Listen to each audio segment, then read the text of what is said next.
Hello people of YouTube, this is Zero Inphantom, aka Michael Hutton, or to the Pojoites of the world, Mr. Hutton. I just want to talk about my experience at the Southampton Regionals, where I got third place with Yasinjo, not Skull Servants. I really wish it was Skull Servants. This would be far more impressive if it was Skull Servants. But yeah, I just want to talk a bit about that day. Had an awesome time. Actually nearly didn't make it into the tournament. Didn't know I was supposed to pre-register for that. Only made it in because a person decided not to enter it. Far too much stress for that time in the morning. But yes, on with what actually happened in the tournament. My one full game loss of the day was in the first round to Fire Fists. I really want to... Fire Fists destroyed me. Absolutely annihilated me. I can't emphasize that enough. I don't feel like I bricked. I don't feel like I misplayed. I just feel like I got my face kicked in by Horse Prince. And as we know, getting your face kicked by a horse is very, very painful. Soul Ranger is also here. This is Soul Ranger 111's room. For reasons. But yes, that was my loss of the day. DI look. Round 2 I hit Infernoids, which I beat. Round 3 I hit Necros, which I beat. Round 4 I hit Volcanics, which I beat. Round 5 I hit Shadows, which I beat. Round 6 and round 7 were interesting because for 2 rounds in a row I got paired up. So round 6 I got matched against someone who hadn't lost a game yet, and I beat them. As a result of this, going into round 7, there was one person remaining in the tournament who was currently undefeated, who I then got paired up against. And did you ruin his record? I bet you ruined his record, you dog. First, you. I do want to say the guy was awesome. He was super chill and had such a fun game with him. In the end, I did ruin his record with a top-decked Kama 2 direct attack, for I am the avatar of Sack, as has been said before. And this resulted... Oh Jesus, the amount of times you've beat me due to Sack is stupid. This resulted in every single person that day tasting a loss at least once. Congratulations.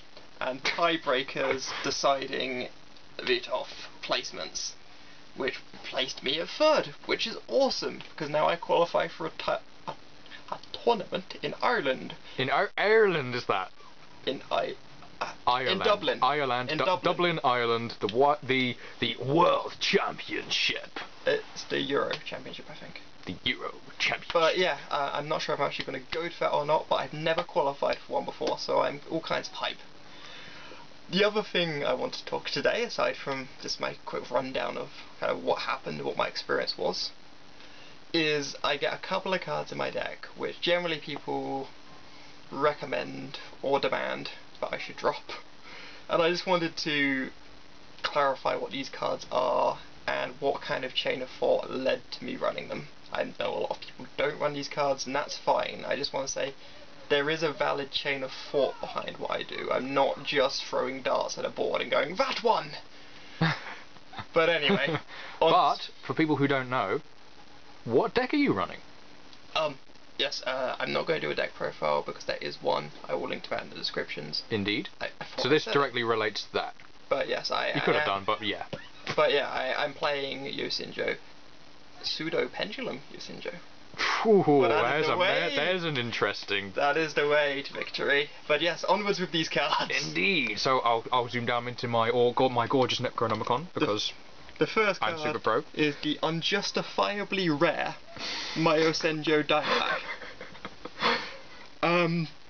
Soul Ranger actually gave me this card. Me, him and another friend pooled boxes together. We made a secret covenant. Yeah, I got the Ascenjo cards in the mix, he got the Ritual Beast cards in the mix, another one of our friends got the Necros cards in the mix. But yes, Soul Ranger pulled this one, and I got it off him. A lot of people ask why I run my Ascenjo deck back, since it's very unlikely that I will ever summon it. And this is true. I believe Easier than you think. I believe I have summoned it on 3 occasions, which isn't a great amount since I played this deck since Secret Forces came out. Yeah. However, it's quite a while ago now, but Diaback is good because it is a Yosenjo name for keeping secret move live, because it makes pendulum summoning actually possible, which isn't gonna happen every time, but when it does happen, it lets you do nice things. And this is a scale 7, isn't it? It is, so I get a scale of 3 to 7 in this deck, which covers pretty much every monster I run in this deck except Diabac. But where he really shines is the effect where it boosts the attack of your Senjos by 300 when they're attacking. That lets you get a lot more damage through quite quickly. You can also use him for heavily bluffing secret move. You activate my Senjo Diabac, just sets them face downs and pass. Just makes people think you've got secret move. Your opponent will take for granted you have secret move because you have no other reason for activating my Senjo Diabac. Start making people MST blindly or just stop playing things. Yeah, and people do that. People do not count on you doing redundant things. They assume everything is for a fine calculated reason. So sometimes just doing something for the sake of it really throws people through a loop. I mean, I feel like I get quite a bit of mileage kind of out of bluffing and reading. Maybe that's just me. Moving on to the next card. Yosenjo Maggot, which I run 2 of. Confusingly, a lot of people ask me, doesn't 2 Maggot clog? Never before have tribute monsters been as easy to summon as in Yosenjo. Yes. Assuming you're running 3 Tenki and 3 of each camo, you have 12 cards in your deck which, when paired with Maggot, would allow you to summon Maggot, and you would lose no card advantage from doing so, as on summon, Maggot would immediately summon another monster, replacing the one you tributed. Maggot also sticks to the board, which helps keep secret move live, and generally lets you play the deck a lot more aggressively. And I prioritize aggression in my build. It's kind of like I throw stuff down, smack you in the face, then you smack me in the face, then I smack you in the face, and hopefully one of us falls over. Hopefully you. And I feel like that's the approach which works for me. That's just how I roll it. Makes it very quick, doesn't it? Yes. I also run a singular Yosenjo Mizak, whose pendulum effect is almost never used. The whole when this card is pendulum summoned you can destroy a card your opponent controls thing, I've used it a few times, very rarely. It's really fun when you do use it and you feel like super cool, but the main reason you run him is he's got 2300 attack, which when you summon that off Maggot, that's a lot of power on the board very quickly, and when he battles a non-wind monster you can immediately destroy it effect. Therefore, he's basically a Catasta that you can special summon from the deck, or tribute 1 monster for. Yeah. And which is very easy to do in this deck. And as long as you've tribute summoned him, he'll stick to the board, he'll keep secret move live, and a lot of decks don't have as many responses to him as they think they have. And quite quickly they find themselves just kind of getting beat down by Mizuk, and they get very upset about this. Mizuk was a bit of a hero card during the tournament for walling a Necros player for about 4 turns. Moving on. I have the Monarch Storm 4th. The Monarch Storm 4th makes all of my tributes considerably more consistent. Also, he kind of makes actually tribute something Diabac somewhat more plausible, since I just need Storm 4th, Diabac, and a Camo monster, or a Tenki for tutoring a Camo monster. Either or. Plus Storm 4th, just for being a kind of essentially a non-targeting removal, is pretty invaluable. I like it a lot. Like I said, I prioritize aggressive plays. But there's also nothing quite like opening Storm 4th Maggot, summon Camo free, smack you for close to half your life, grab secret move, throw it down to shut you out next turn.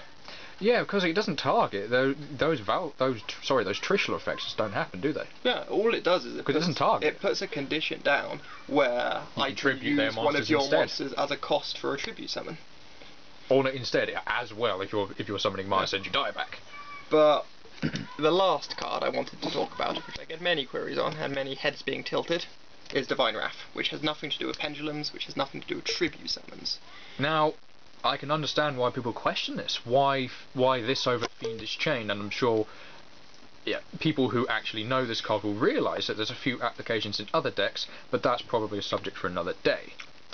Why are you using Divine Wrath in this deck? The discard cost is somewhat negligible because I pretty much always have cards in my hand because my monsters all bounce back to my hand. It's not pleasant, but it can be paid. Where Divine Wrath really shines, It's a though, mute point. is it's a counter trap, which makes it very hard to respond to. Spell speed 3. Yep.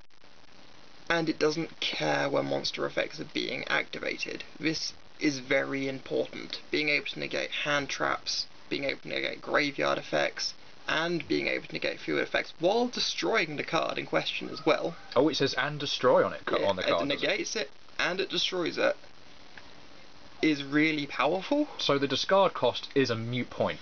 I mean, it's very much so a mute point. It's a very powerful card to use. I mean, one of the, I suppose, early things we had is just like Trishula was a very big thing. Well, Necros of Trishula was a very big thing when I kind of started running this. Everyone wanted to get that Trishula going as quick as possible, and at least the people in my area were playing the deck very aggressively. And you don't really lose anything if you Divine Wrath for Trishula. I mean, you're looking at a situation where Trishula will have hit the field, banished a card from your field, banished a card from your hand, banished a card from your graveyard. If I Divine Wrath, quite nasty, I've lost a card from the field in Divine Wrath, and I've lost a card of my choice from my hand for the card I discarded for Divine Wrath. And they only go to graveyard. The graveyard's safe, and they lost their Trishula. So I counted that one a win. Although, kind of with Trishula, the other reason which I really started running it was for countering Volcarus, because Necros players love walling me with Volcarus, and it's really, really annoying. I mean, I've got triple secret move, but just that extra Divine Wrath to give me that little bit more nope power, it's really helped. I don't regret it. It might be a card which gets taken out in the future, for there's a card from Cross Souls which I've been eyeing up. Which one was that?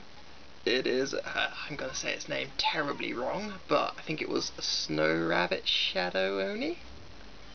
Sounds right. I'm unfamiliar with that. What does it do? I will... It does stuff. If people really want to know, they can look it up. It's fine. But yeah, that is what led me to run these 5, which led everyone else to constantly tell me to take out these cards and run stun cards. But that's the thought process which led me to it. Thank you for listening. Have a lovely day. Love you all. Bye, peoples.